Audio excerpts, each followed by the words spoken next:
Well, a group of TikTok creators are now suing the federal government over the possible ban of the platform that helps them make a living, they say. The suit centers around that law signed by President Joe Biden that forces ByteDance to sell the video app or to see it banned here in the U.S. The 8 creators are hoping to block this new law, arguing that a ban would violate their First Amendment right to free speech by interfering with a form of communication that has become critical to American life and culture. But Congress and nearly every federal agency insists TikTok is a national security threat as it exists today. Joining us now is one of the creators from the lawsuit, Brian Firebaugh, also known as the Cattle Guy, to his almost 500,000 followers. Thanks so much for coming on the show. I appreciate you joining. And first, just tell me, if this ban was to pass, how big of an impact would it have on you? A dramatic impact. I'm afraid it would have a dramatic impact and it would affect our way of life here in the future as well. Yeah. Is this your primary source of income right now? Negative. No, the primary source of income, of course, is as a first-generation rancher, it's actually from ranching. It's from our beef sales and selling our cattle.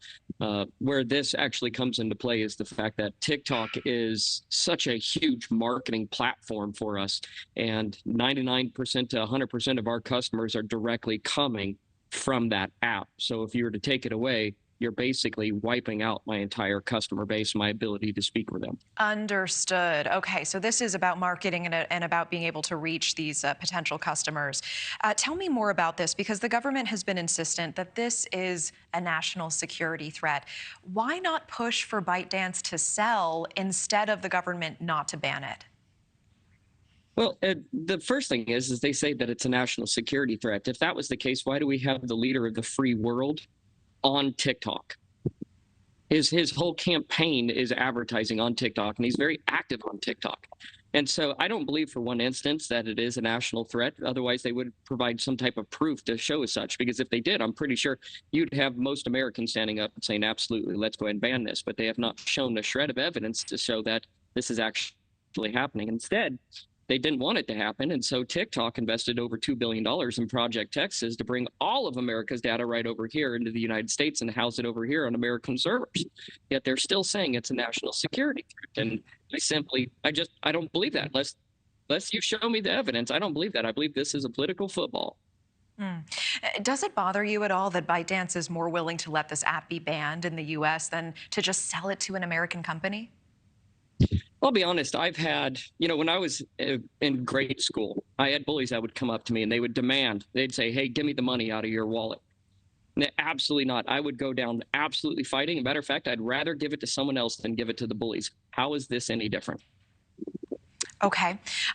Are you at all concerned that China is not a friend to the United States and may try to influence the minds of Americans, try to influence our elections going forward, and may actively be trying to collect data on the American populace? Does that concern you? I would like to make this very clear, very, very clear. Unequivocally, yes, this is a concern of mine, and it should be a concern for all Americans right now. They are one of our greatest threats and one of our #1 adversaries right now. That is why I believe that the United States government should be actively looking at sweeping laws in order to protect national interests, as well as our data and our secrets, as well as propaganda and those types of things coming in.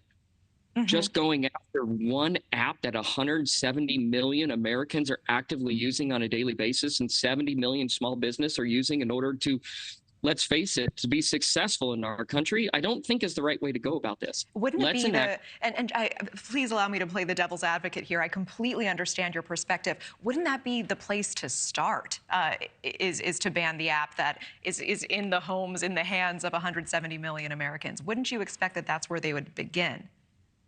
Absolutely. But tell me, why would they come after TikTok and not Instagram, YouTube, or Facebook if that was the case? Because they're not owned by they're not owned by a Chinese company. No, but all the data, everything that they're worried about is all right here in the United States. The other apps can't say that. Thank you for watching. Go to newsnationnow.com to find News Nation on your television provider. And don't forget to click the red subscribe button below to get more of News Nation's fact-driven, unbiased coverage.